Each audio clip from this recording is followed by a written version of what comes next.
It's Friday, it's Cardinals week, and we got John Chapman on here to give y'all the game plan. Stick around, we're going to talk about the latest in 49ers news, and we're going to break this game down. 49ers versus Cardinals, right here on the WayneBreezie Show.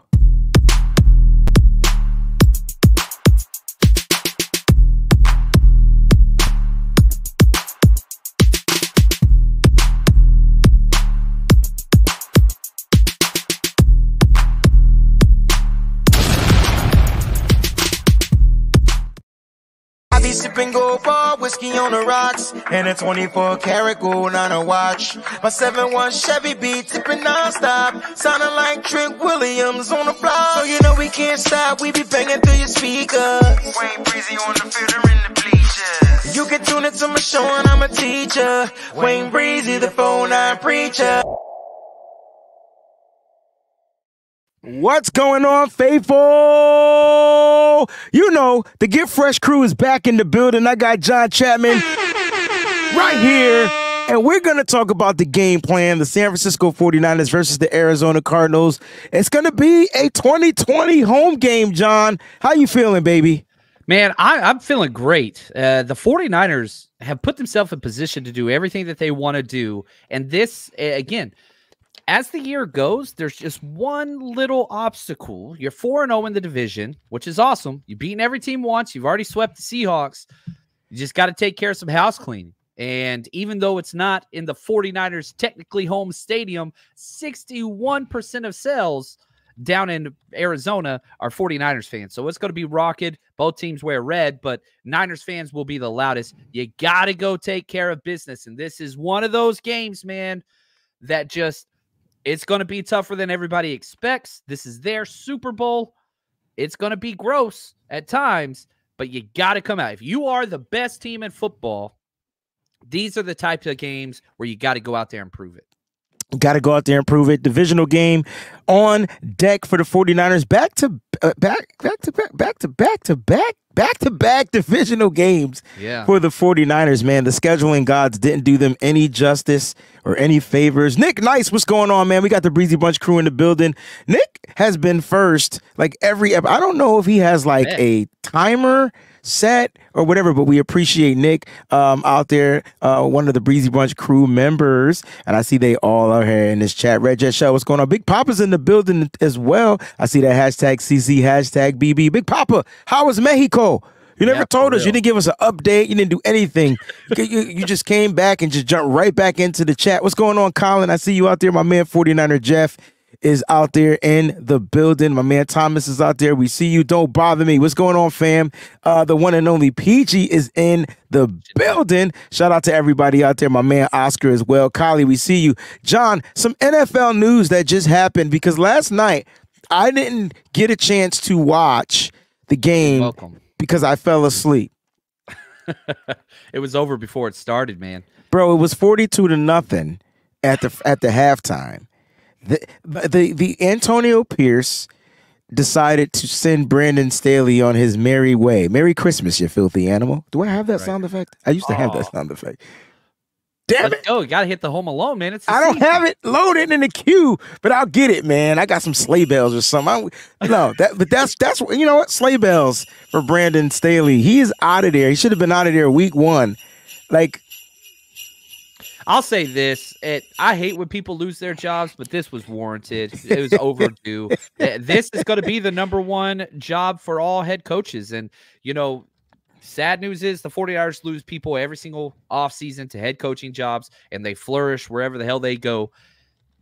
This is going to be the job because you get to work with Justin Herbert. You saw what a difference he makes. He leaves the roster. They were, you know, battling every single game. He leaves, and then you just get blown out. Not that it was just him, but that game was hilarious. And I started in one of my leagues, the Raiders defense in the playoffs. So, no, you did not. Yes, I did. 39 points. I got 39 points from Raiders defense. God, I'm scared to look at any of my fans. I hope no one had the Raiders defense. I'm hoping they're just chilling in, you know, purgatory of fantasy. I just hope they're not even in. Dang, I had picked them up one week. They did me some justice, but they weren't consistent, so I dropped them. Oh. I'm a matchup defense guy. I just stream them every week. Yeah, whenever I saw Easton Stick was in, it was solidified for me. Wow. Peachy said that they saved her. Peachy she's gonna win, and at least she's gonna have to see me next week. Yeah, if she wins, but that's 39 points. Speaking of blowouts, right? So you just talked about the 49ers. They're gonna be wearing red actually at this game. The Arizona Cardinals are gonna be in their all whites. I like their whites. I hate Arizona Cardinals jerseys. Their whites are the one that's like, okay, I can respect that somewhat. Yeah. Wow. Let's go to this Madden blowout. So the 49ers again dominated or destroyed or took care. Now, it was weird because the 49ers, obviously they were scoring at will. Shout out to Madden for giving Brock Purdy the update too. Like I saw that. Yeah. I don't think I had the updated version of Brock at that time, but he was playing pretty good. I mean, he was scoring at will, 59-33. It was one of those first halves where it was the first quarter, and the commentator in the game, this is how you know the game is kind of, what's the word? I don't know, caught up, woke, whatever the word they were like, man, the 49ers are on pace to score 80 points because we had scored 20 plus points in the first quarter. I think they put up 28, and then they kind of dwindled down, and I was trying to get everybody to realize that, listen, Madden going Madden at some point, they're going to make it a game, and then you get a Kyler Murray bomb, a couple of Kyler Murray runs, and it made me realize why I don't like Kyler Murray. And it's because of his uncanny ability to be able to do things in real football games. And what are your thoughts on Kyler Murray? Just thinking about him, who's dealing with the thumb injury, by the way. Man. Like, and I've seen Kyler play since he was in high school. He played at Allen. I coached at Duncanville, which is, he's North Dallas. I'm South Dallas. And I've seen this guy. He goes to OU, Texas A&M. I can't get this dude away from me. And then he even stays in the division against the 49ers. So, yeah, against my Longhorns, against my high school, against all that stuff, I've seen this guy play. And he's a damn good football player, amazing athlete. He has those 4 to 5 plays a game where you're just like, what the hell was that? And he holds the ball longer than anybody. Like him and Justin Fields, they will hold that ball. Filthy oh, you got it. There it is. There it is. And a Happy New Year. Yes. I love that movie. I love that movie. Christmas. Nothing like holidays and violence mixed together for the families. Everybody loves it. Now, with Kyler Murray, it's just weird. Now, the thing since he's been back 4 games. He's gone 2-2 in that stretch. They're obviously a much better team. They're 3-10, right? So they went 1-8 without him, 2-2 with him. Now, the issue is this. He is not accurate or consistent. If you watch the first quarter of those games so far, man, they're a mess. Timing's off. Cadence is off. Emotions are off. They're not there yet, but they're coming off a bye week. And so if they can put everything together and actually play 4 quarters, they're trying to play spoiler. Their playoffs are done. D-U-N. It's over. This guy's fighting for his job. If they lose out, he's being replaced. If they can get Caleb Williams or Derek May, they're taking him. I believe that.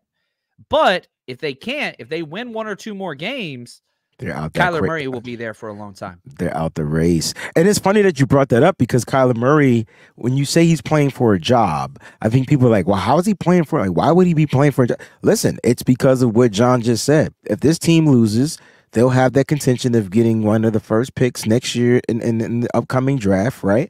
And so they're going to go after a new quarterback, which would do what? Free up money. They move on from Kyler Murray. They find a way to trade him, do whatever they got to do. They might even eat whatever his contract is just to get off of it or whatever or whatnot, which doesn't really make sense. But they'll do what they got to do to start all over so that they can rebuild. I was talking about this earlier, and I was saying that the 49ers are the trendsetters of the NFL. And hear me out, okay? So we already know what we do. Like, Kyle doesn't draft running backs very high. Why? Because he takes undrafted guys, and look what other teams are doing now with the running back position. Kyle Shanahan and John Lynch and this organization traded away the farm for a quarterback, got another quarterback that didn't cost them much of anything but a 7th-round pick that was probably free at some point at one time. Then they moved on from whatever they traded and that quarterback and Trey Lance, and now they're rocking with a quarterback that doesn't cost them more than $1 million a year.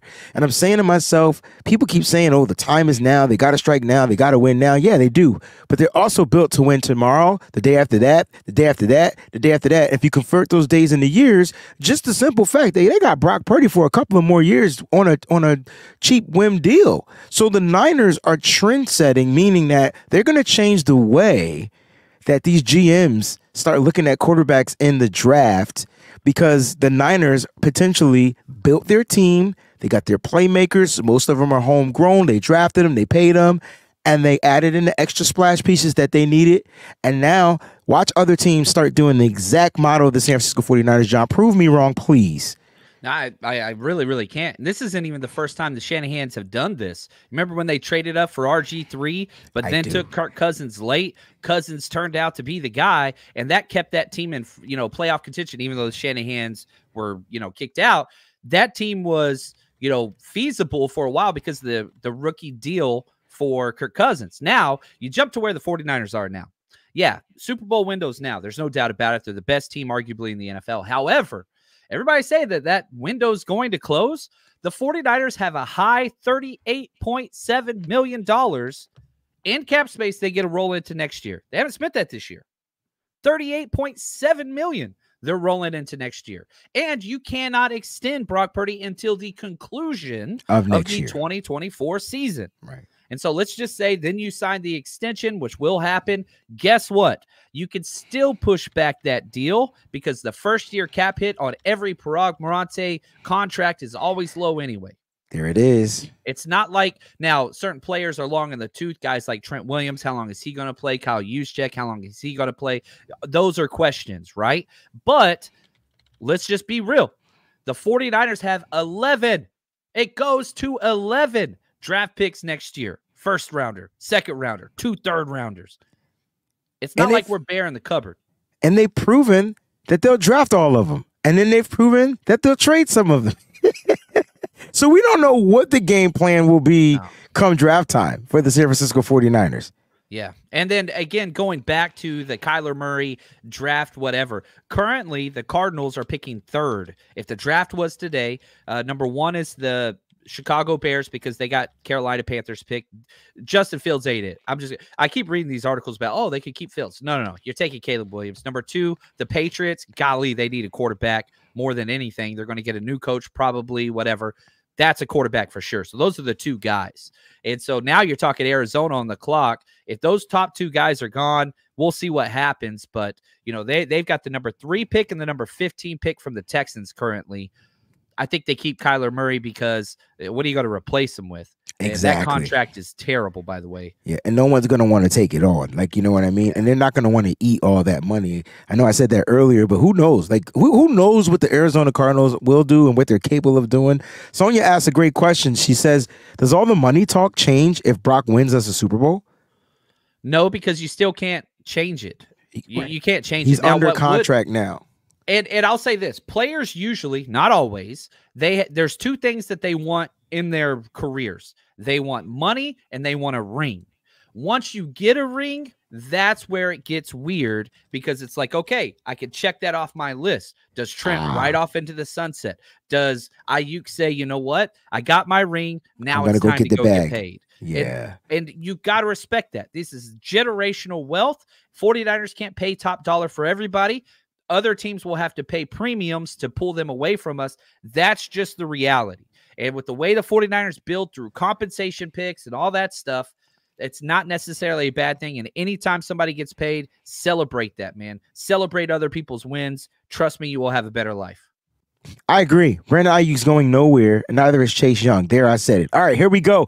Let's get to the injury report. Let's talk about Mooney Ward with the groin, Greenlaw with the hip, Orm Burks. Looks like he's going to be out. Hargrave, we know Eric Armstead. Here's the updated report that Eric Armstead, per John Lynch on Cambiar today, Armstead and Hargrave are likely to be out. All right, Mooney Ward is going to be questionable, but he more than likely will play, and Greenlaw will play. John, what are your thoughts on these guys? And we got to talk about the first 2 because there's a question. We got actually a super chat contribution from Michael Pickle. All right, we got to give him the super. That's the wrong noise. That's the wrong noise. Let's give him that. Let's give him the air horn. There it is. I was on the wrong page looking for that Christmas music. With Armstead and Hargrave out, how do you think we will do against the run? So, John, if you look at if we just look at what the Cardinals are wanting to do, since Kyler Murray's been back, they're 2-2. The 2 games that they won, they ran the ball incredibly well, right? They beat Atlanta. They ran it 41 times for 184 yards, 2 touchdowns. They beat the Steelers. They ran it 38 times, 150 yards, 2 touchdowns. The blueprint has been set for what the Cardinals are trying to do. They want to run the football, convert third downs. 49ers are the best team in the NFL against the run. Number one. Now, that's with their defensive tackles, who are not there now. So what do? The idea that Greenlaw's playing is gigantic. You miss 2 defensive tackles and one of the best linebackers in the game in Greenlaw. That is terrifying. And the backup to Greenlaw out too, it's scary. So the 49ers are going to have to get creative. I don't like, obviously T.Y. McGill probably going to get called up, but good gosh, Kevin Givens has played great. Kinlaw has played great, but can they continue that? The good news is the offensive line for the Cardinals, suspect at best. It's really bad, actually. You cannot allow them to run the ball up the middle, which isn't really what they want to do. They want to put James Conner, the battering ram, on the outside going vertical, if that makes sense. They want him right off that tackle, right off the tight end, get vertical and run through nickel backs, cornerbacks, safeties. That's their game plan. Can't do that against Greenlaw and Warner. Can't do that against Jair Brown. Can't do that even against Isaiah Oliver, who's probably at his best playing nickel against physical runners. That's when he works. That's true. So we've heard Wilkes say, we're going to game plan it a little bit. Now, Charvarius Ward's probably going to play, and I hope that he does. Number 7's incredible. But I would not mind, this is weird, seeing some Isaiah Oliver, number 2-6, out there this week. Wouldn't mind it. In the slot? Yeah, just as the nickel. Just because I trust him more. All right, let's just be real right now. If Oren Burks can't play, I understand. That means number 45 is going to be out there DFL. Here we go. I just finished the special teams breakdown over on our Patreon. The dude's the worst player I've ever seen play special teams. He's just a splash play guy. And usually number 45, his special teams work is what stands out. So I don't know if it's when he gets called up to have to fill in at the linebacking spot or what. I don't know. I don't know what's worse, his special teams player or his linebacking play. Now, he did have 2 quality plays. One of them was on the 2-point. He had a good coverage drop on the 2-point conversion. Chase Young got the strip sack, and he had 1 good run feel. But outside of that, it's like all negative plays. No positives, no like, okay, this is mediocre. Just like, what the heck is this dude doing? And I like DFF, conversion from safety. Wilkes praised him about how he's so smart, knows all the positions, great player in space. But it's just like, man, I have not seen that at all. So I hope we stay 4-2-5. I do not want to see number 45 getting defensive snaps at all. Now, having said that, I hope he goes out there, balls out, and I'm wrong. But I'm telling you right now, I am terrified of number 45 playing any defensive snaps against this team. I am terrified of that reality. Especially when you're trying to stop, a running back that's powerful like James Conner, right? A guy that he's going to try to take on. You talked about him getting to the outside, but we've struggled against him running through the inside to the outside. So inside, outside, like they're going to try. And my only concern when you're looking at the injuries to these 2 players, and if you bring in Kinlaw, you bring in Kalia Davis, or you bring in Kevin Givens or T.Y. McGill or whoever it is, 2 of those guys have to start. Like, I don't expect to see 3 defensive ends and 1 interior guy on the first play of the game. Like, I just don't expect it. That's something special you'll see from Steve Wilkes when he was talking about getting creative, where Nick Bosa might line up over the center. You got Chase Young out there. You got Randy Gregory out there, maybe Cleveland Farrell, and then you put one of your big studs inside. But I'm thinking about why not try to run to the inside to prevent the linebackers. I'm just thinking opposition. If I'm Arizona, get my linemen on those linebackers, and those are going to be big gapping holes if those defensive interior guys can't soak up those offensive lineman blocks, right, John? I mean, that's the key, right? For the linebackers to fill the gaps, those defensive linemen got to be able to hold their own. What you got to give credit to Kinlaw and Givens. They are playing the most run game sound defense I have ever seen either one of those 2 guys play their entire careers. because Givens has always been a penetrator slasher. That's just who he is. Get upfield, cause issues, wreak havoc. This dude is starting to go against his natural instincts and play sound football, which is something we haven't seen from 90. And that's why he would have a good game, terrible game, good game, terrible game, because he was a matchup-dependent defensive tackle. Well, in the past month, Givens is turned into a solid vet that does not have negative plays. And so it's not that he's an all-world defensive tackle. I'm not trying to say that at all. I'm saying the negative plays that have come with his career the past 3 years are lessening. Consistency is the truest measure of greatness. This dude's ready for this test. I truly believe that. He's ready. And so, here we go. I just want us to be prepared. I'm sorry. Like, I don't mean to give out any tactics. I just know that's what I would do. John is talking about the strength, and he is right. I think my only concern is, not to be pushbacky, but they're the depth. Now they're starting. So Correct. Does that concern you just a little bit? Yeah. Oh, concerned big time with the depth. Now, Wilkes talked about getting creative.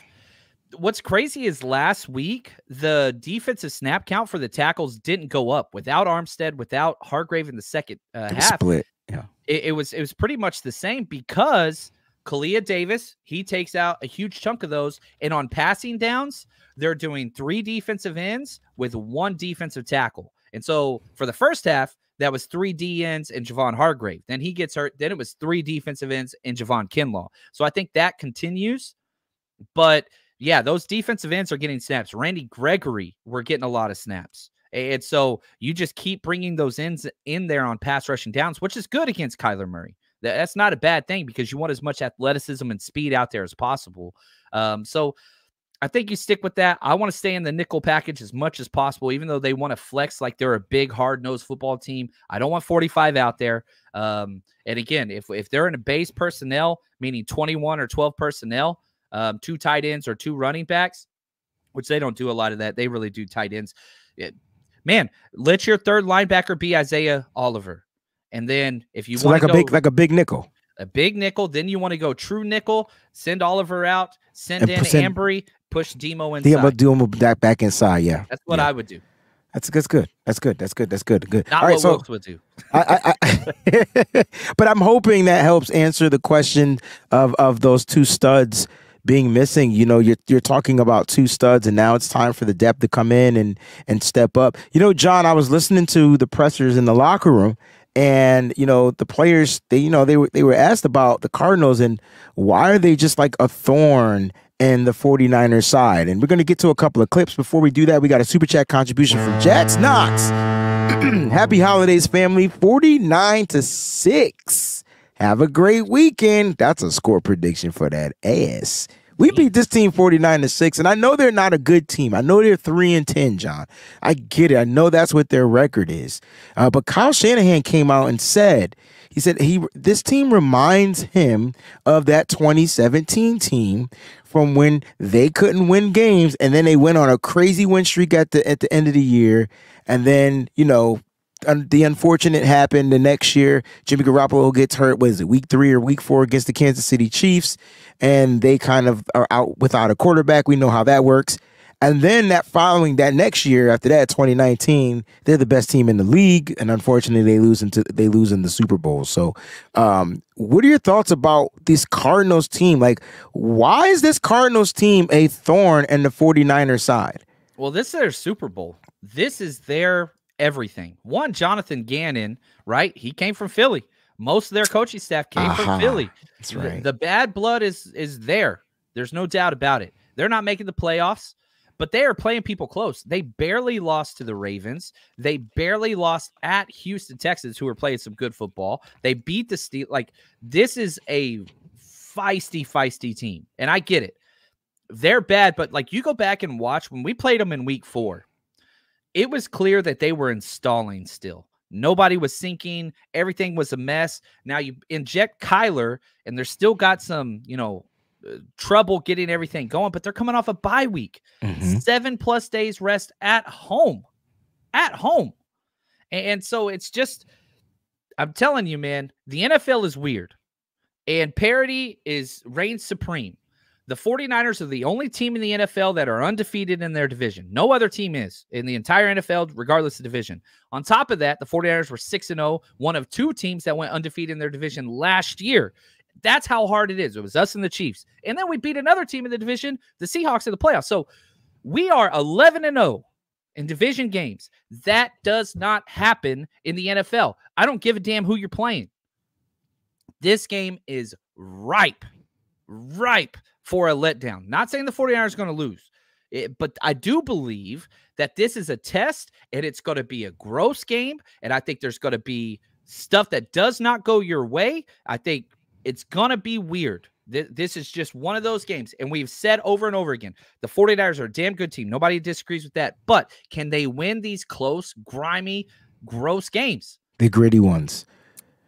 Yeah, this is a gritty game. Anytime you're playing a divisional opponent, it's going to be gritty because it can go either way at the flip of a coin, right? There's a swing. It doesn't matter if you're at home, if you're on the road. It doesn't matter if you're the more dominant team. It's just something about a divisional battle. And if you don't believe me, just go watch the other divisional teams play each other. Yeah. Like they're bang, bang, down to the end. They're either super high scoring, super low scoring. No one's blowing each other out. These are the teams that you know. You don't give too much that first game. You try to come back with a little bit of hitty booty later on in the second game. Like, it's just going to be crazy. Now, I expect our team to go out there and do their due diligence and be the better team, you know? But there's room for things that can happen. But it's just weird. I feel like we weren't talking this way last week about the Seattle Seahawks. I feel like we knew we were going to dominate the Seahawks somehow, some way. Why do I feel that we don't have that same feeling about this Cardinals team? It's got to be one player. His name is Budda Baker. He's back. He's awesome. And he's kind of the arch nemesis to George Kittle. George Kittle. I love Batman and Rob. It's Batman and the Joker. It's Budda Baker. Well, I guess Kittle would be the Joker. Budda would be Batman. But you get what I'm saying. They're the arch nemesis. This is. I remember when Budda Baker came out, like, you know, draft day where he writes on the card, like, so-and-so no matter what, like something Mac, I think his name was. Like, that was my player. I had him ranked in the top 10. I loved Budda Baker. I really wanted that dude. We didn't draft him. They got him, whatever else. But, like, it's a matchup thing. Seattle Seahawks are not matched up and built to beat us. Not saying so much that the Cardinals are. That's what I think. You're spot on. Yeah, but, like, Kyler Murray's a wild card, man. And if Kyler Murray goes off, he can beat anybody anytime. It does not matter who the hell your team is. If Kyler Murray goes off, it's just the problem with him in his career. He can't do it consistently. Correct. So, yeah. And he can't stay healthy. Can't stay healthy. Well, right now he's coming off a bye week. He's healthy. He's playing for his job. This is their Super Bowl. They're trying to, like, regain claim. How do you announce to others that you have arrived? You beat the person on top, right? And that's what they're trying to do. They have all the motivation this week. 49ers motivation is, hey, we're on top. Let's stay on top. I do think Kittle's going to have a game, though. He's scored a lot of touchdowns. I think he's going to have a game. And I wouldn't be surprised if he gets 6 to 7 to 8 targets in this game for 120 yards. He only had one catch in week 4, which was crazy to me. There was no Budda Baker. There was no Budda Baker. Now there is. He's got 5 touchdowns in the last 4 games against them. I know. Speaking of George Kittle, he actually spoke. They talked to him. Let's see what he had to say about Arizona. You know what? Division rival. That's one of the biggest things. When you're in the division, you're playing each other 2 times a year. You obviously build up some, I don't know if it's grudges or just some resentment or, you know, just guys want to win and people hate to lose. And, you know, Arizona's a team that if you look at the tape recently too, you know, they've upset some teams. Have they lost some games? Yeah, sure. You know, they have a new coaching staff. They don't. You know, they had a lot of turnover, but if you watch the tape right now, they are flying around and they're playing the defense that their coach wants them to play, and they're playing it at a really high level. It's completely different than really almost any other defense you see in the league, how they're doing all their coverages, how they're using Budda Baker. And then when you throw a guy like Budda into that defense, and if they're all in their P's and Q's, then, you know, T's and Q's? No, it's P's and Q's. And when they're all on it, they're playing really, really good defense. They have a great run defense, and you know it's they do a lot of weird stuff in the pass game. So we have to really be on our stuff, and you know to play a good game. And last time we played them, I think Brock was 24 of 25. We have to be pretty damn efficient. So you know that's just the goal for us to continue to be efficient, convert on 3rd downs, and just stay on the field. And they're coming off a bye. That's a tough bye for them. Goodness gracious. So he said they had a great run defense.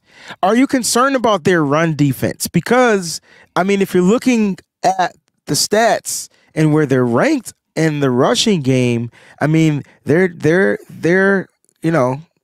there at the bottom. They're weird. So I was going through film this week, and since Buddha showed up, it's like an amoeba secondary defense, which usually you see an amoeba D line, which is basically guys are just moving around. So it's really hard to get your numbers and whatever else. So what they do is they want to confuse you pre-snap. This is a Gannon staple. They'll look like the rule, like we all see Purdy do this, like can, then everybody touches their head. That's switching the play, whether it's a pass to a run or run to the left, switch to a run to the right, based on what they call in the huddle. Now, what they try to do defensively, they'll do a 3-drop safety look, sometimes a 4-drop safety look, where it looks like cover 4 and they're playing off coverage, and you'll see the line adjust and they'll, whatever else at snap of the ball, they're freaking flying downhill. So their whole thing is, hey, we're going to confuse your pre-snap reads. Looks like you got a light box, wrong. And so that's the problem for the 49ers. It's a simple count. And so you get up there like 2 high safeties, we're running it. 1 high safety, we're throwing it. Like that's the most simple Shanahan offense thing as you could understand, but there's variations to that. So that's what, whenever you hear like, oh, they're a tough team to run against, you'll get a perfect run look and be like, oh my gosh, we're housing this bad boy. And it'll get tackled for no gain because they mess up your numbers and your rules. That is what Gannon does and brings to it. Now you can catch them against that, but it's kind of a chess. Oh, we're going to get them with the hand of the cookie jar this time or not. So that's why I think he says it's tough, because it's a very weird look. Most teams don't do this. Eagles don't do this. Okay. I got to give a shout out to Big Daddy Niners. He's been a member for 3 months. Get the air horn. He says, watch out for trick plays and Kyler trying to run. Yeah. That's why Greenlaw was the most, like the injury report's huge. It's stacking injuries is always the biggest issue. So not only 1, but 2 defensive tackles, not only 1, but 2 linebackers. That's why Dre Greenlaw is so big. I think he's the best linebacker in the NFL against mobile quarterbacks. It was funny. Whenever Greenlaw got kicked out of the Eagles game, the next 2 plays were Jalen Hurts run keeper plays. They didn't do it all game. Greenlaw's out. Hey, we can run it now. He's not going to kill our quarterback, right? And so that's what's key. Greenlaw against Kyler Murray, like that is it neutralizes everything, because the offensive coordinator, head coach, if our quarterback gets hurt, game's done. And there's one guy that can hurt a quarterback out there. It's Dre Greenlaw. People are terrified of the way that dude plays.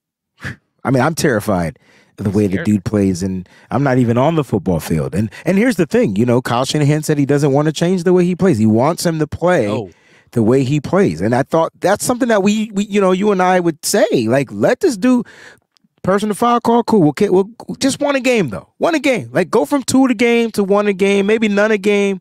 But if you get 1 a game, we can live with it. Like, you can live with it. He's going to play physical. He's going to play hard. The league knows that. Dre don't change for nobody. Nope. Continue being knockout Dre. That's what I like to call him. It changes what the other team does. It does. Physically and just from a methodological point of view on how you play. You think you're going to get to the outside. No. Greenlaw's right there. You think you're going to throw. No. Greenlaw's right there. He doesn't have any interceptions on this year, but he had opportunities for interceptions. He did. But they will come.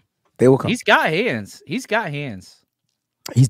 have hands. They just drop. Like, he would drop them, like, unfortunately. I do want to give a shout out, because normally we don't get a lot of Facebook viewers, but they're on Facebook today. So shout out to my man, Halpert, Faithful to the Bay, 10-3, says he just joined. There's another one up here, my info, joined. All right, appreciate you, man. I got my brother Timmy in the building. Good afternoon, bro. Go Cowboys. See you tonight. Yeah, good luck against them Bills, dog.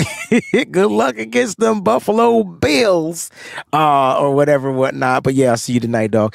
No, seriously though, I just look at this team and I'm not nervous. I'm not worried. It's just more of the 49ers executing and not losing this game. Like they can't lose the game. because I know Arizona's going to bring it, but they can't set up to lose this game. They got to continue to bring it. And now we're talking about the adversity. It's starting to set in. The injuries are coming out, which I don't think are severe injuries, but if you can get through this game with getting rest to your interior, which you're going to need them in the long run, yes. I'm cool with that. But it's just like, dang, like the Niners have an opportunity to not only have a 6-game winning streak stay intact, they also have the opportunity, which is more important, to clinch the division. And then the second thing that's most important is they have the opportunity to remain at the number 1 seed. So how will this team not come out victorious? Well, that's why I have John Chapman here, ladies and gentlemen. And before we get to John and his game plan, we got another Super Chat contribution from Ken, our brother Ken, who is the front runner for team MVP. Hashtag countdown crew. John, this is for you. Who's the front runner of the team's MVP? I think when the team gets the vote, it would be Christian McCaffrey. I think the league-wide MVP is a quarterback almost only award, so that would be Brock Purdy. But team-wise, it's CMC. I mean, he's about to have 25-plus touchdowns, over 2,000 total yards. Like, that dude is killing it, man. Killing it, yo. Killing it. Straight up monstering the game. We call him the machine. He is just looking, woo, good gosh. All right, John, you ready for this game plan? Because let's get down to it. Now, I don't know if this is the current point spread. Is it 14? Is it 13.5? Is it 13? It's dropping. It's 12. Oh, 12. Good. Yeah, whoa. It is falling. The money has come in drastically with the injury reports. So, all right. So there it is. The Niners are favored by 12 points, which is 2 scores. They got to figure out how to get that done or whatnot. What's going to be the game plan? Let's start offensively. What do the 49ers need to do to attack this crazy hybrid cover everybody Arizona Cardinals defense? They've got some issues. There's no doubt about it. Like, their talent is not good. You look across, they've got Budda Baker, Zaven Collins. That's about it. You want to throw in Jalen Thompson, their other safety. That's cool. So, like, you win Jimmy's versus Joe's. It's not even a competition. Their weaknesses are corners so bad. And now their linebacker. We played against Kaiser White in week 4. He's on IR now. Now Josh Woods is starting. He only had 1 game starting before this. He was an undrafted free agent out of Maryland in 2019. He started 1 game in his entire career before this year.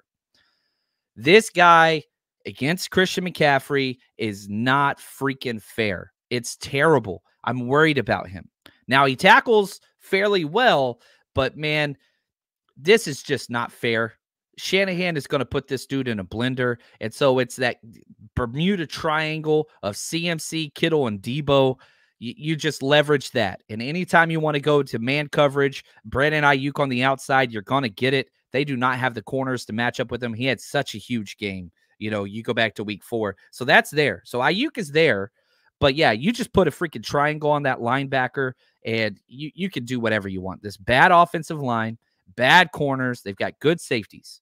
That's about it. They got 1 good edge rusher, and he likes to line up on the right side. So that's Trent Williams' side.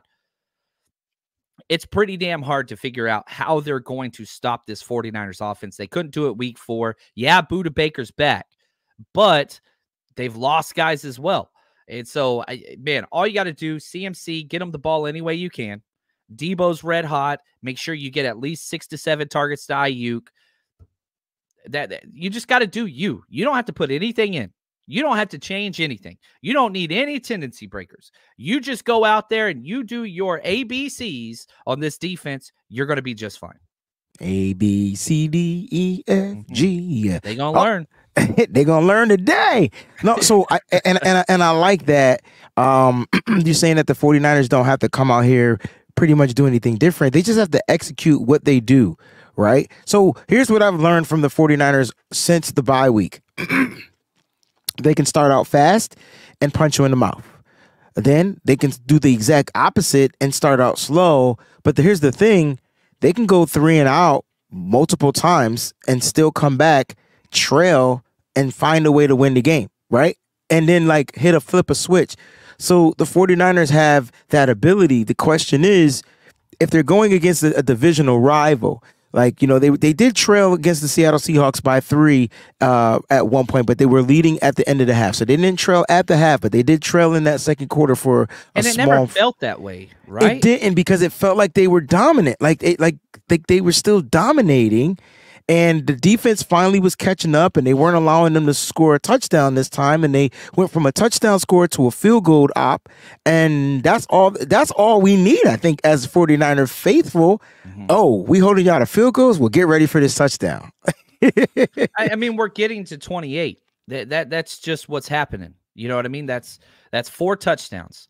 The over-under bet on, my bookie and almost all spreads is 3.5 offensive touchdowns. Like, we're given 21 points every single game, no matter what offensively.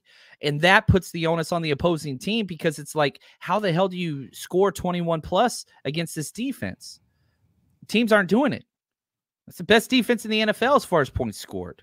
Yeah.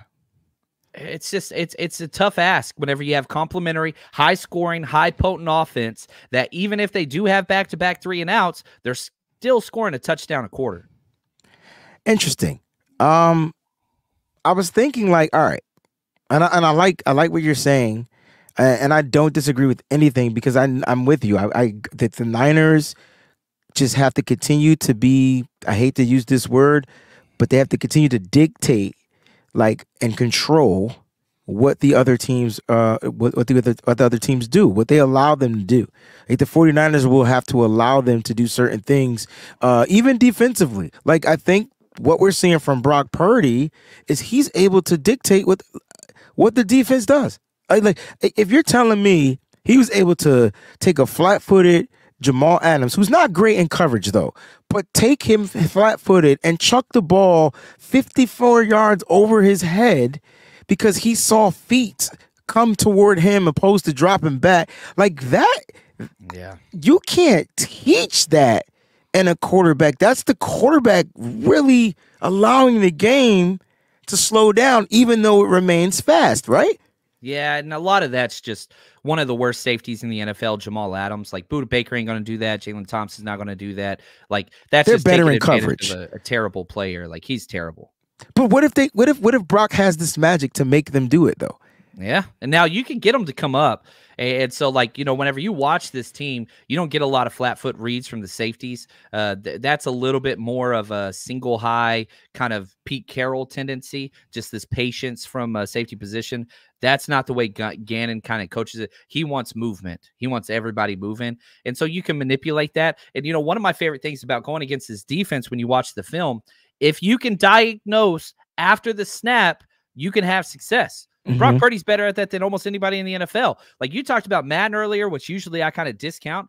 His awareness is a 94, I think, right, on Madden. And I was like, ooh, yeah, that's about right. Like, they got it up. They finally upgraded it from 70. This dude gets it. And Yeah. that's, like, everybody wants to talk about, like, Brock this, Brock that. If you're not talking about his footwork and his recognition of coverages, you don't understand Brock. That is what separates him. It's not all the other dink and dunk, arm strength, whatever. Like, don't care. Listen to me. It's footwork and it's recognition. That's where this guy is great. And guess what? If you can recognize what they are doing, they're trying to confuse you. Everything that the Cardinals do, they're trying to confuse the quarterback. That works against Kenny Pickett, right? That works against Desmond Ridder, Tyler Heineke. I get it. Those aren't good quarterbacks. That ain't going to work against Brock Purdy. That dude knows the answers to the test before the test was made. That's what he does so well. I think having Brock Purdy as the quarterback just allows myself, WayneBreezie, to be just uber confident. Yeah. I mean, you're 2-0 against this team, which means he's undefeated. He has 146.6 passer rating. He's highly efficient. Like, that's the Brock. Like, and then he's going to be doing it at home. So like, how do you deflect Brock? Like, how do you get into his wheelhouse and make him make mistakes? And you really don't. It's more Brock. Just either he's gonna make a mistake because he was miscommunication with somebody or it's an overthrow. We've watched Brock. He's the #1 blitzed quarterback in the league. And how well does he do against the blitz, John? It's pretty up there, right? I know we don't have that stat in front of us. They blitzed him 5 times. So if we go back to week 4, they blitzed him 5 times. He went 5 for 5. I just saying that's 100%. That's 100%. Like, this is Brock. So you blitz him, you get burnt. You don't blitz him, you get burnt. 24 for 25? The hell is that number? 98? I don't know, but it's high. And so, like, okay, the flip side of that is they got pressure on him, bringing 4 or less. Again, this is back week 4 matchup against the Cardinals. He had a 68.8 rating. Whenever they got pressure with only 4, he was bad. But guess what? That only happened 3 times. That was 3 reps. They trying to get to him. That's why. I wonder if they realize that, if that's something that they look at. But here's the thing. When you don't pressure him, Brock is getting smarter. And so these check down plays, these can plays, these going into runs. Christian McCaffrey had 4 touchdowns. No one's talking about him. I feel like we are overlooking what Christian McCaffrey can do, and Christian McCaffrey can literally take over a game by himself. And, you know, I love what you said about Brock's getting smarter. And so we've seen this in back-to-back weeks where the pocket collapses, and what's he do? He goes, I'm going to get as many yards as I can. Up the middle. So the sacks are sacks, but it's a 2-yard loss instead of a 7-yard loss. Correct. 2nd and 12 and 2nd and 17. 2nd and 12, whole playbook's open. And so Brock is continually to mitigate these negative plays, which happen in the NFL, to minimal losses, to where it doesn't have to take us out of our game plan. It doesn't have to take us out of the scripted plays. And so with 2nd and 12 versus 2nd and 17, I know we're frustrated when it's like, Brock almost got back to the line of scrimmage. But I'm telling you right now, those are positives. Those are positives because the negatives are getting smaller and smaller, and it lets you just do whatever it is you want to do. I like that. Before we flip the script and get to the defensive game plan of the San Francisco 49ers, let's read a couple of these super chats that we have from Eddie G and the B-Dogs. My brothers, safe travels, JC. Bring home that dub. P. Willis is my favorite player, and I wish I could be there to meet him. Love y'all. Faithful to the John, I'm sorry I can't be there, but if you don't get my man Patrick Willis's autograph on something, it could be underwear for all I care, make sure I get that and have him dedicated to Wayne. Like I remember when my son was a baby and I had the blow up tackling dummy, and Rome went to tackle the tackling dummy, and so I was like, training him to be a young Patrick Willis, and so I tagged P. Willis in it, and his response was just like freaking heartwarming, man. It was so dope. And I was like, yo, you a cool dude, man. Whiskers Mind out there. You're a cool dude. So please, he's one of my favorite players of all time. I wish I could be there, because if I was there, I'll get 35 of them. But I know you would. When Bowman came out, Wayne was like, all right, everybody back tickets. Up. Yep. Everybody back up. And Bowman was like, but yo, me and Bowman became mad cool after that. Matter of fact, I seen him. Where was I going? Was it Vegas? It was somewhere, and I seen him, and maybe it was in Atlanta, and he was going to another event, and then he remembered me from that event, and so we linked up, exchanged information. Yo, Bowman, that's your dude, my dude too, but that's your dude, Patrick Willis, my dude. Patrick Willis was better than Bowman. All right, here we go. Nick, our brother Nick, who's going to be out there, man, in Arizona. Nick says, what's up, my brothers and faithful family? I'm here in Phoenix going to miss Wayne, but I'll see John tomorrow. I got it 31-20 Niners. That's Let's my score go. Prediction. They don't cover the spread, though. Yeah, I don't have us covering the spread. Put 31-19 for your boy. Well, okay. I will for this show. 31-19. I'm changing it. 31-19. I promise. That don't cover the spread either. That's 12. You got to win by you got to win by more than 12. So it's got to be 31-18. 31-18. All right. They ain't scoring more than 13 points. How about that? Here we go. Ken is back. He says we haven't shown that we can come from behind or win a dogfight, which he's right. We've blown out everyone in our wins and lost the dogfights. Do you think this will be an issue down the stretch and into the playoffs? It's a great question. It could be, but you were down against Seattle last week, but I know it's the second quarter. It's not like a fourth quarter comeback or whatever else, but we did show that you could come back against the Browns. They did everything they were supposed to do. 0 points in the fourth quarter from the defense. Offense was terrible until that last drive, went all the way down the field with Brandon Ayuk, called timeout, got the field goal. Everybody did everything that they needed to do. Just one person missed a field goal late. So, like, I don't think I understand that narrative, and it's not wrong, Ken. You are correct. But from a coaching player standpoint, we've done it. We have done it. We know we can do it. I'd rather blow everybody out, but there's going to be one of those games. And whether it happens this week or versus the Ravens, we're going to get that test before the playoffs, I do believe. I agree. I agree. I don't know which game. It might not even be the Ravens game. It might be the stinking Commanders game. Yeah. Like, I don't know why. It be them weird, weak-ass teams that make me feel weird. Like this 3-10 team, which it's you should be able to beat with a bat, and then they come out with bigger bats and swing, and next thing you know, you like, what in the hell is going on? And then you got to try to figure your way out of it. That's all I'm saying. Like, just be prepared for this game. That would be my first one. We got more super chat contributions. I know we got to get to the defense. Flynn West says, Wayne, this is for the Eagles. Hey, Flynn, what's going on? And also because you're an amazing dude. Cheers. Appreciate you, Flynn. Man, I hope you enjoyed it, man. He sent me this thing and he wanted it done. Shout out to Eric, our social media manager. I was like, I need a GIF or GIF or however you say that damn word. Oh, is this the one with the Halo guys? Were you pounding with those Halo guys? Yes. I didn't even know what the characters were. Man, yeah. Halo, that's my department, Wayne. I got this. You got it. I was like, hey, they look cool, man. I thought they was like, you remember those robots? That was the tea bag is what the kids call it. That's what they were calling it. Okay, John. Okay. No teabagging here. Kids are still in school, I hope. All right, John, the defensive game plan. We talked earlier about how we're going to stop the run. Let's say we find a way, because you gave us the ideas of how to stop the run. But what about the passing game? Because that's my more concern. Mooney Ward is coming with that groin injury. He's dealing with the groin injury. I see a lot of 3 wide out sets. I see a lot of Rondale Moore out of the backfield. I see them inserting Dortch and those type of guys. Speed is what I'm seeing. Need for speed. They got Hollywood Brown. So I'm a little concerned, John. So help me be a little less concerned. What's the defensive game plan other than stopping the run from John Chapman? You know, everything that they do is just, it's not complex. They don't run a complex scheme. It's very, very simple. And as a matter of fact, like with Kyler Murray, it's a zone read scheme, whatever else. You just got to not be wrong twice. And what I mean by that is, okay, it's an RPO.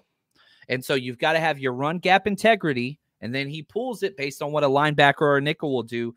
Now you've got your run gap fill. Now we got to get to our pass drop fill. And this is where I thought personally, Tig struggled. You go back to, there's similarities between this offense and the Eagles offense with the mobile quarterback and the RPOs and all that stuff. Tig struggled balancing run game first, pass game second.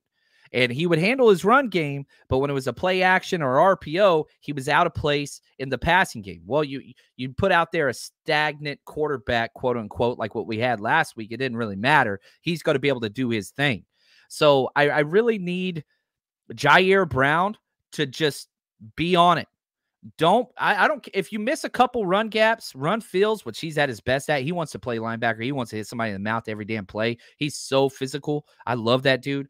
But like, you can't let Trey McBride slide behind you. You can't let Rondale Moore slide behind you. Those are the things that are huge. Limit those explosives.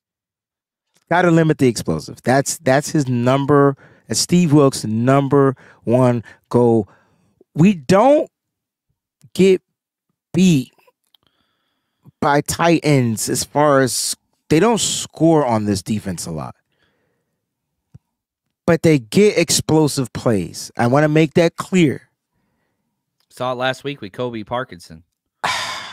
You saw it week 7, Minnesota, and it was TJ Hawkinson, and I get he's a top tight end. Those plays were against Fred Warner trying to play hero ball, trying to take somebody else's assignment, and then he gets left behind. So, like, I love Fred Warner, and he's incredible, but both those plays you just talked about were him trying to play hero ball and take over somebody else's responsibility, which happens with DFFs in, right? When you during that play this week, you had the rookie and you had DFF in there. The rookie was D Winters. I'm gonna make it clear. Yeah, which I knew they didn't know what they were doing. And Winters didn't do wrong. Fred dropped out of his lane. Yes, to go overcompensate for the rookie, and that cost him behind. So just be you, man. You don't got to be the freaking whatever. Like, don't be the hero. Just stick to your job. Kyler Murray's at his best throwing over the middle. That's all he wants to do. He wants to throw the ball over the middle. He doesn't like throwing on the perimeter. He can do it. He's got an arm. But, like, he loves middle of the field. That's Fred. That's Fred's territory. So you allow Dre Greenlaw to stop Kyler from running. You let Fred Warner stop him from throwing those huge explosive plays over the middle posts, in breakers, mesh concept, all those things. Everything else is smooth. I ain't worried about the corners. I'm worried about Jair Brown. I'm worried about Fred Warner.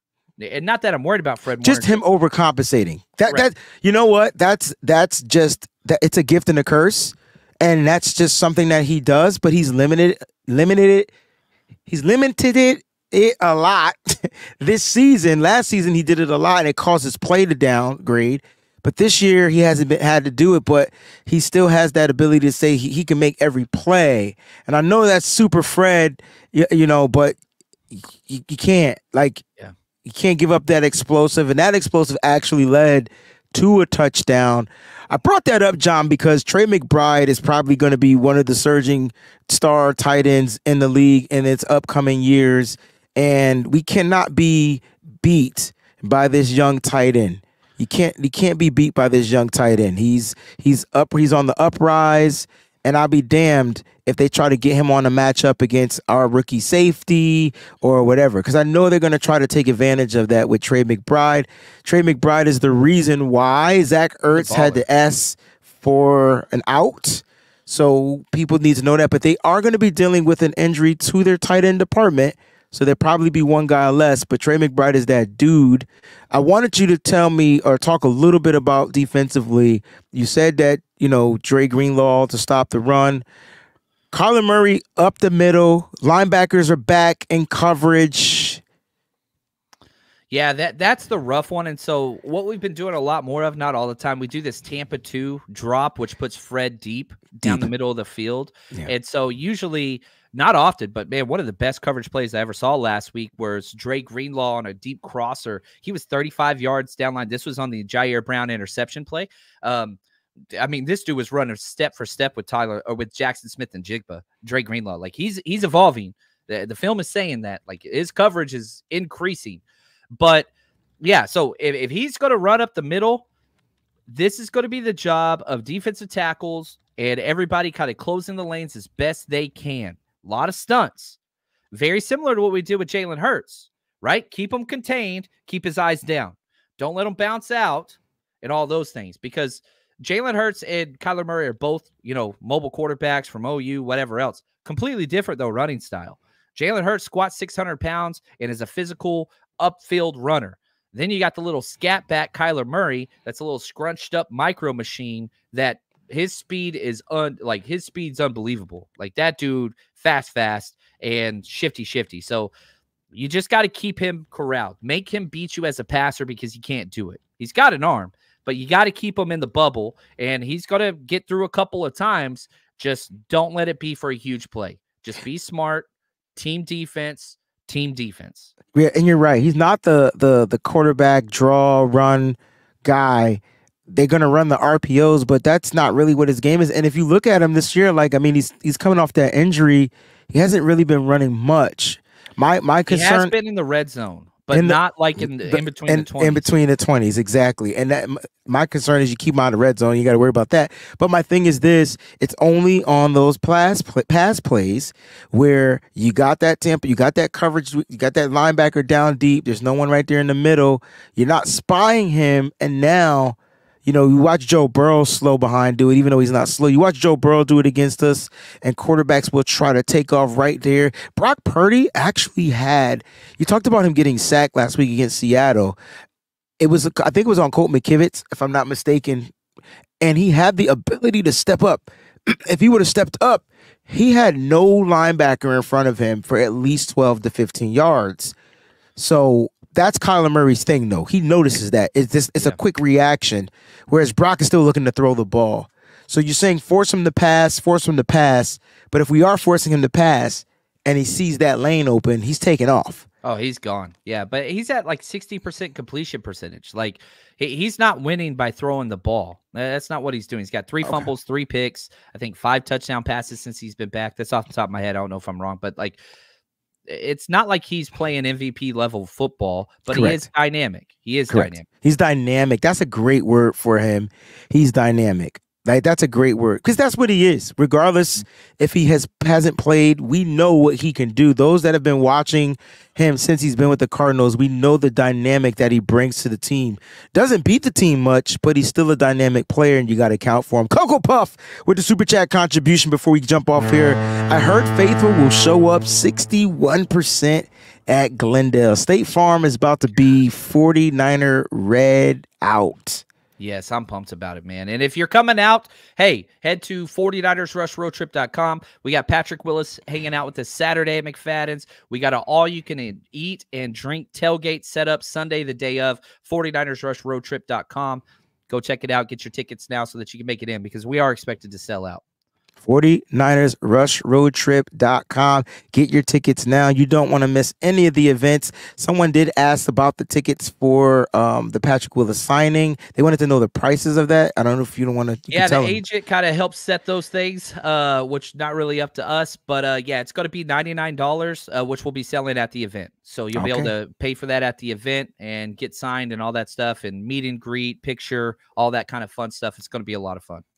And you'll get to chop it up with him at some point while you're taking your picture. Now, he does have an injury, Nigel says, on his throwing hand. I believe it's to his thumb. But don't let that fool you. He will be out there. Let's see how yesterday at practice. So. Yeah, it was full practice yesterday. John, big game. Score prediction, you already said it's going to be 31-18. It's 18. Peer pressure is a mug, isn't it? Hey, man. I mean, I'm mad at it. Look.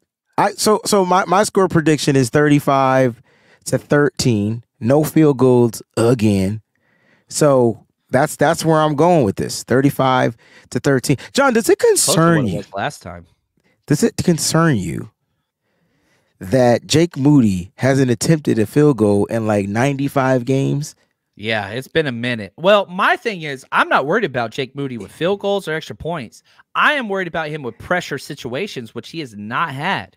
Okay. And so, but it's not even a worry. Like, I'm not worried about it. I'm just saying that's something that's going to be curious because he can go out there and he's awesome. He's been great. He's been great. Yes. But in pressure situations, he's 0-1 or 0-2, depending on how you want to look at it. Like, we haven't seen a lot of that. So we'll see. That's what the kicker position is. But the Niners just got to keep doing their business. Jake's doing his job. And I love the fact that the extra points are there and he's still doing kickoffs, which is just increasing game experience. So he's out there and those plays matter. Even though it's not a field goal attempt or anything like that, he's out there playing and he's with the team. And the more and more you do that, the more comfortable you feel. It's practice. It's game time. So I'm not concerned. And I'm not on the Jake Moody concern whatever train or whatever. No. The reason why I brought it up is because the last time he had to go out there and kick it in a pressure situation, he also hadn't attempted a field goal in like several weeks. That's why I brought it up. But let's see what happens. It is pressure situation. Yeah, indoors. Yeah. This is good for him. This would be good. And I do think we'll make a field goal this time. Okay, I got us no field goals in this game. I got us all touchdowns. This is business, standing on business. That's what the Niners have been doing. That's what they're going to do again. They just want to score touchdowns. I'm not mad at it. Jake, you will get opportunities for years to come, bro. Right now, kick them extra points. Kick that damn ball into the end zone. All right, John, the Cardinals are ranked 30th. in points allowed on defense. They give up on average, 25.5 points. Let's just round it up to 26. Okay. How many points, though, will the 49ers defense give up in this particular game, John? I'm curious to know how you feel that the Niners defense, the number one scoring defense in the league, they only give up 15.8 points on average per game. I think they're going to be able to sustain drives more than we would like without the defensive tackles out there. You know, they want to run the ball, the Cardinals. So I had 20 points. Okay. I bumped it down to 18. So we'll do a touchdown. Man, I don't want to do that. 2 touchdowns, a 2-point conversion, and a field goal. So I could see 3 scoring drives. You want to hold them to field goals, not touchdowns. That's going to be key. All right. So how many points will the 49ers allow against the Cardinals? 11 through 19. 64% of the vote said 11 through 19 points. John, and check this out. They only average 17.7 points per game on offense. You're spot on. Coming off a bye week, they're at home. They're healthier than they've been all year. Kyler's back. I would take that. All right, if you said right now, the 49ers give up 18 points, guaranteed, take it or leave it. I'm taking it. Taking it. Even though I think they only give up 13. John, you are always awesome. It's great to have you here on Friday. It's great to go over this game plan with you. John, you ready to take us home? Man, this is awesome. And I say this all the time. Enjoy this. This is a special year for the 49ers. You know, we don't know what's to come, but right now we're the best team in the NFL. 11 consecutive division wins, and now you got the opportunity for another one on the road against a 3-10 team. This game's going to be dirty. Don't overreact to negative plays early. Have fun. If you're not having fun during this 49er season, something wrong. Reevaluate, baby. But Wayne, thank you. Your amazing channel. All the beautiful people in the chat. You are the best there is. Until next time, let's get that dub. Stay strong, faithful. I be sipping gold bar, whiskey on the rocks, and a 24 karat gold on a watch. My 7-1 Chevy be tipping nonstop, sounding like Trent Williams on the block. So you know we can't stop, we be banging through your speakers. WayneBreezie on the field or in the bleachers. You can tune into my show and I'm a teacher. WayneBreezie, the 4-9 preacher.